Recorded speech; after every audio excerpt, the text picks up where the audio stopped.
Hi everybody, this is Vaughn with Sweet Rocks Crystal Healing, and this is my Drive and Talk episode 10. So, I figure with number 10 being new beginning, 1, starting over, starting fresh, if you haven't done it already, hit that subscribe, hit that like, and let's share this word.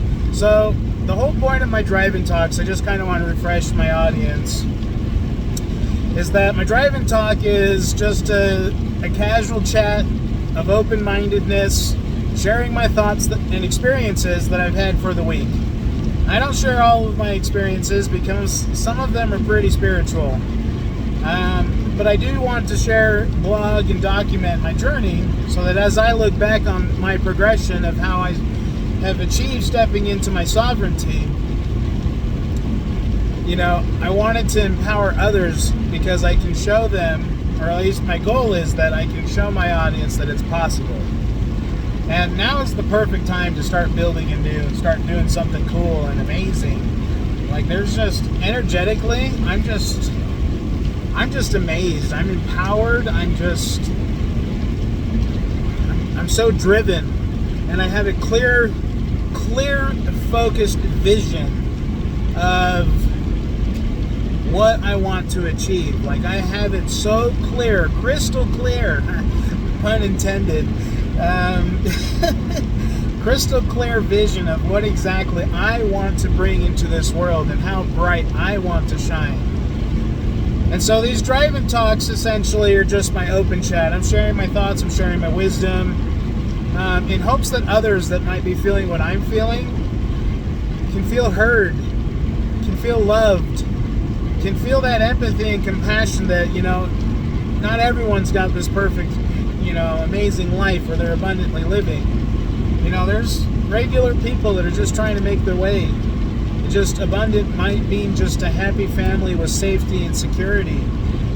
Not having to stress about bills, but, not in excess. A lot of people's form of abundance could simply mean that we have all of our vital needs taken care of. We've got food that we can afford. Hell, we can buy a house that's not $500,000 or more. Like, what the hell's wrong with that shit? Like, seriously, like, how is anyone supposed to make it in this world when the cost of it is crazy? Yes, I understand money is energy, and I'm learning how to actually attract that into my life. It's actually quite fascinating. But when I meet my next goal on December 21st, I'm going to share my progress with how I've attracted it so far. But it's just, the cost of it shouldn't be as what it is what I'm getting at. I don't agree with taxes, most taxes, especially income tax. Like, we get taxed on everything. Why does our income have to be taxed for the fact that we worked and we contributed to this massive system that we're all plugged into? That doesn't make any sense. So, I believe the old ways of things is crumbling and the new is going to begin. And this is what I'm trying to attract, is that everyone's going to have the food that they need. They're going to be able to afford and, live comfortably with exactly what they need. Not in excess. Like, mind you, people's perspectives could be they want excessive things, but, and if you work hard and achieve it, like, it should be obtainable to have those, if you want a big, massive house, or you want to start a horse arena for, equestrian, shows. Like, you should be able to do that. Like, in all honesty, like, there's no reason why we can't. Because I believe this world is far more abundant than they let us know, and I believe that this earth is much bigger than they tell us. So it's just, there's enough to go around. And as I drive from Idaho to Utah, which is what I'm doing right now, when I jump from, like, say, Pocatello to Income to the Oasis, which takes you out to Lava Hot Springs, which is a great attraction. It's under construction, so I can't wait to see what they do with it. But it's just beautiful out here. But the thing is all of this land from where I drive from Idaho to Utah is very, very habitable. It's very habitable. And there's no reason why everybody can't have a piece of land, to start a garden, to become something amazing, support their families, like get unplugged a little bit, put their feet in the soil. Like, there's no reason to have everyone stacked on top of each other. Like, that's just ridiculous.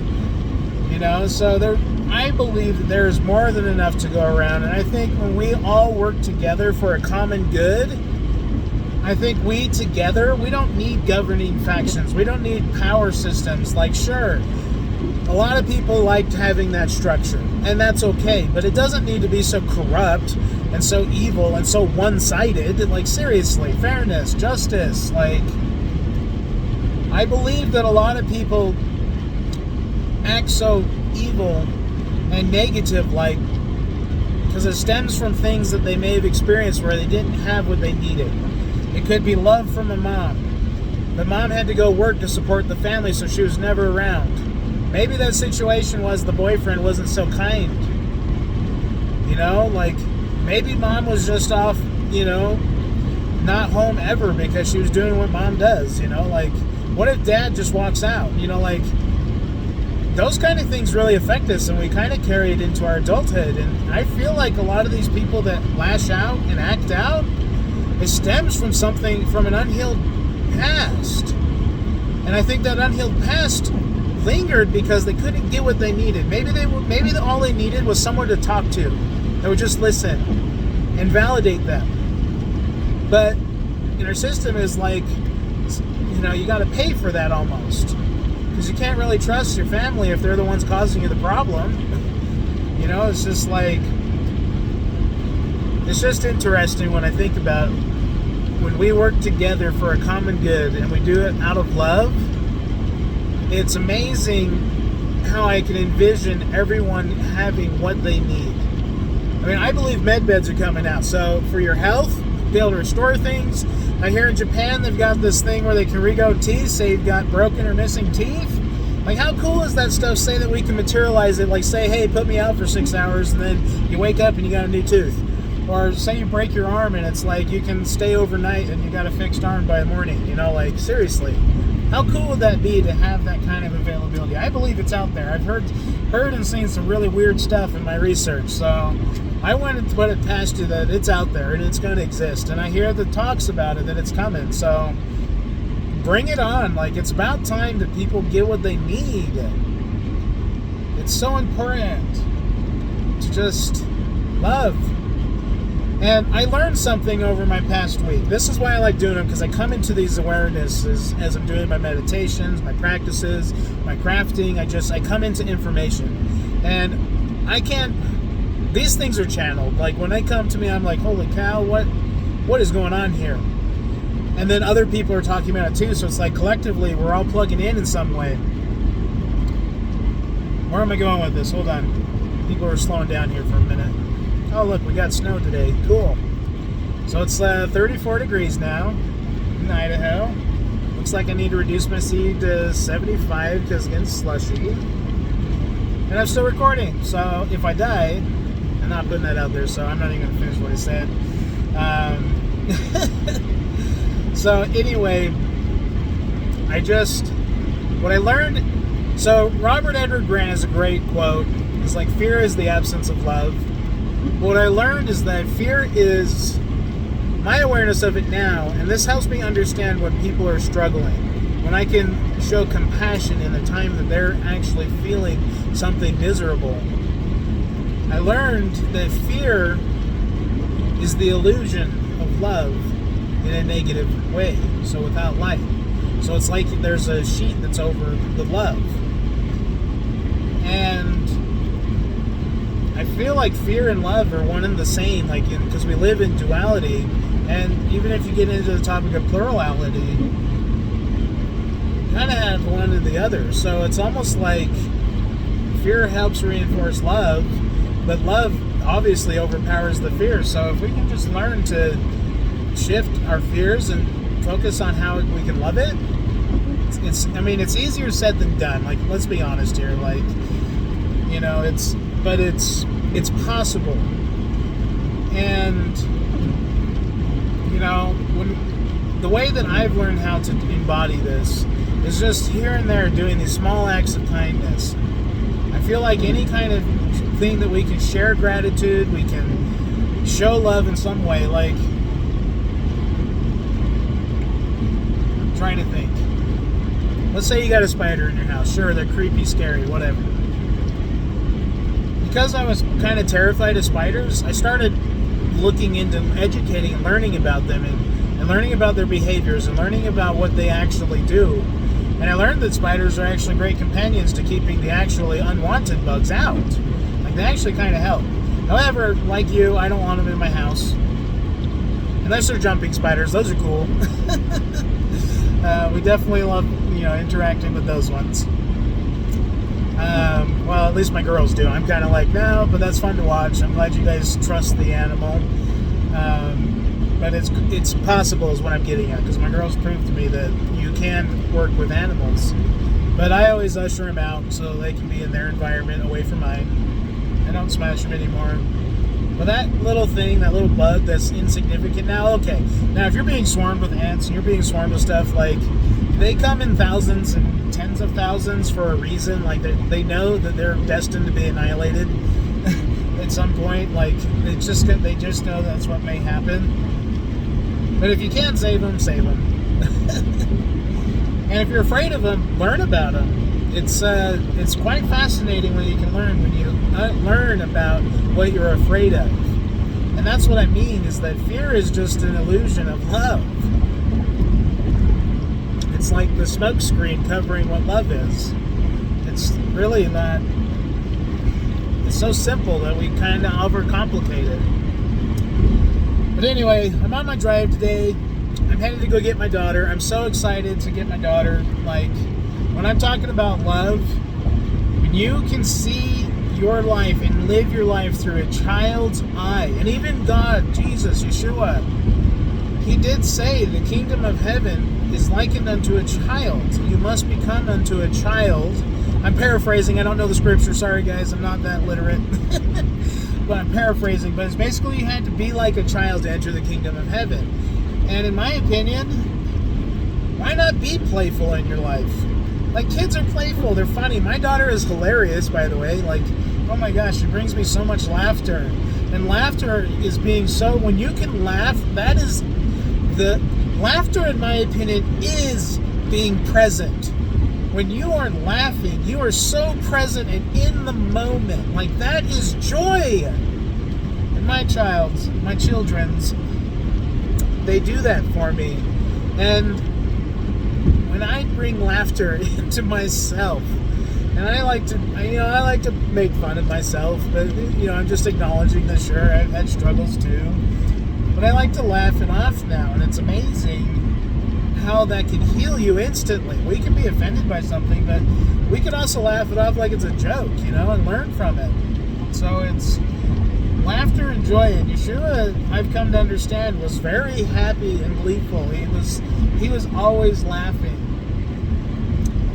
It's just amazing the joy that he carried when he walked this earth. The example that he left of how being present, laughter is a part of that. And so when I get my 4-year-old, man, I'm smiling all the time. Now, granted, we have our rough days like everybody, because we're human. We live in duality. It goes good for a while, then we gotta struggle. Then it goes good for a while, and we gotta struggle for a bit.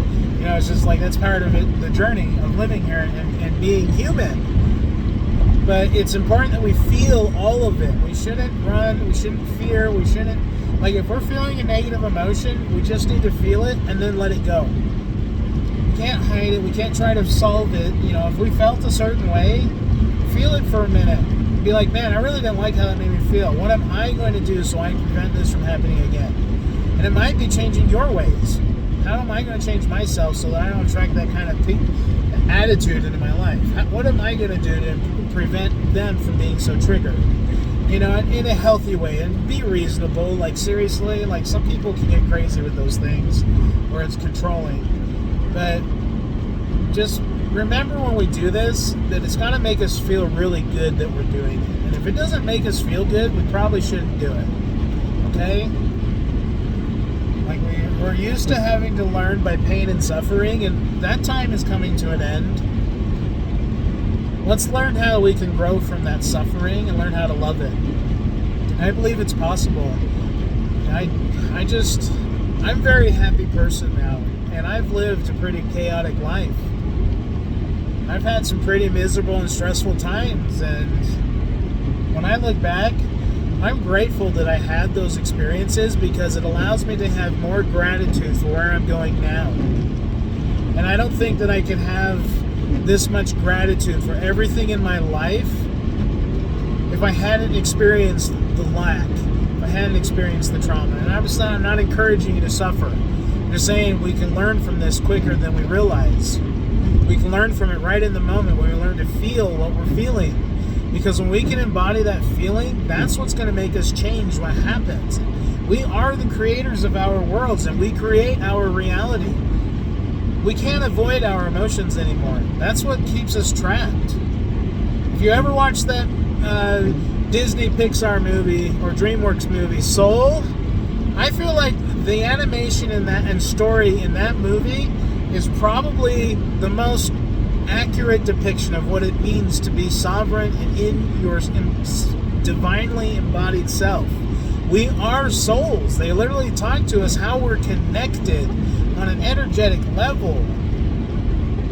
So it's time to become abundant for everybody. It's time that everybody can get what they need, and they can support their families, and they can have their health taken care of.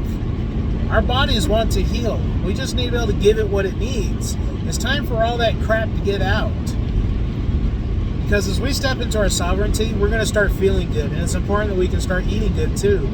And so I believe that it's possible. Without all this GMO, without all these chemicals, without all this crazy synthetic stuff, we can work together. We can create this together where we can all support one another and help each other thrive. Because if I can help you thrive, then you're helping me thrive. You know what I'm saying? Like, that's just how it works. If I want respect from somebody, I've got to show respect first, and then it is received. Like, if I want love in this world, I got to give love. If I want to see it in this world, like, that's how the universe works. God said the universe is within us. The universe doesn't make us. It doesn't create us. The universe is in us. Therefore, we create the universe. That's the truth behind it. That's like the secret to manifestation, is understanding that you have the power. You are divine. You are a sovereign being. You are incredibly amazing. And you are love. So I'm so grateful, guys, that I get to chat with you for a bit. Sorry, we're going up a hill and people are being crazy here.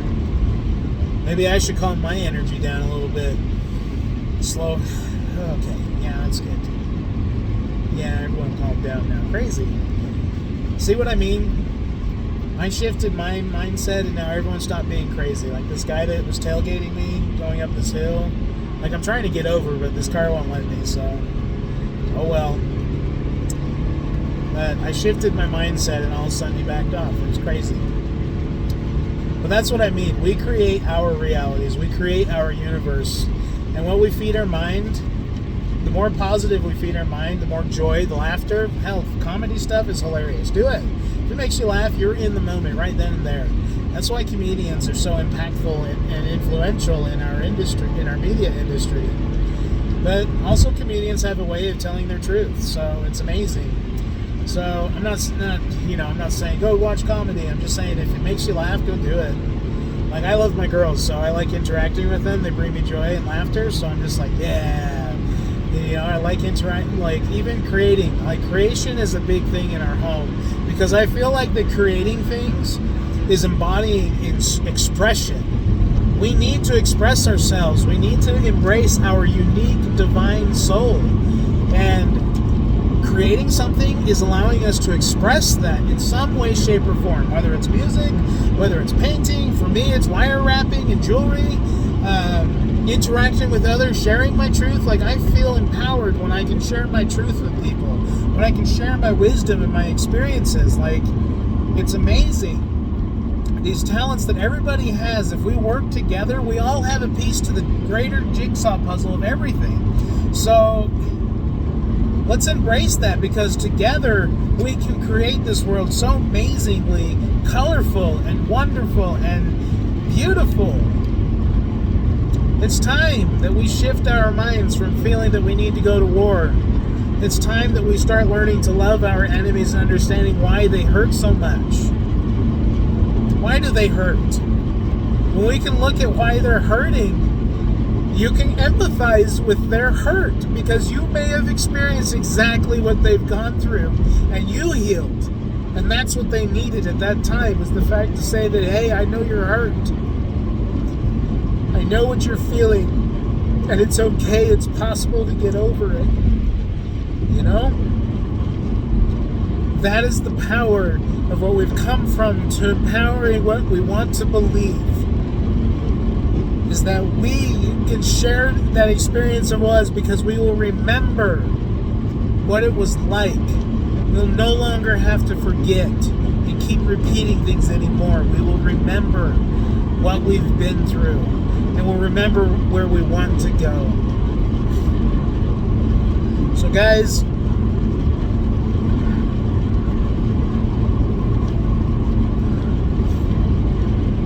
I'm sorry that was, I don't know where that came from. It flew through me like energy, just like a tree. There's something crazy happening in this world, and it's amazing to be a part of this. And if you're listening to me, watching my show right now, I'm sure you're feeling it too. And it's amazing. So guys, I love you. I just need to ponder, because I actually got some new information while I channeled that, and I want to ponder on it. Get in this road hypnosis of driving so I can think on it. But guys, it's amazing. And I love you. I love each and every one of you. You're amazing. You're beautiful, and you're so talented. Whatever it is you're doing, you're so talented at it. And I encourage you to do more of it, whatever that may be. And for freak's sakes, love the animals. They are alive and have souls too. You know, care for them. Even if they're stray and not yours, offer help. You know, it makes you feel good when you can. Like, seriously, when you can give love, you get it instantly. So be kind. So have a wonderful day, guys, and stay tuned for my next episode, 1111, or 11. What is interesting? Weird. That was like a trio synchronicity. But anyway, guys, I love you. So my next episode, 11, stay tuned. If you haven't done it yet, go ahead and hit that subscribe, hit that like, and help get my word out there, guys. We're doing it together. And I'm plugged into this amazing community called Step Into Your Power. It's free to join. I'll leave a link in this video. Please click on that link and get in there, because that is the most positive and uplifting social media platform I have ever been a part of. So get yourself plugged in. If you guys are ready to see this change, now is the time. Get plugged into that community. I love it. I'm very active in there. I interact with just about everybody. I believe I'm helping as I'm plugged in and doing something, a part of it. So guys, I love you. I love you so much. And we'll talk to you later. Have a good day. Until next time. Bye.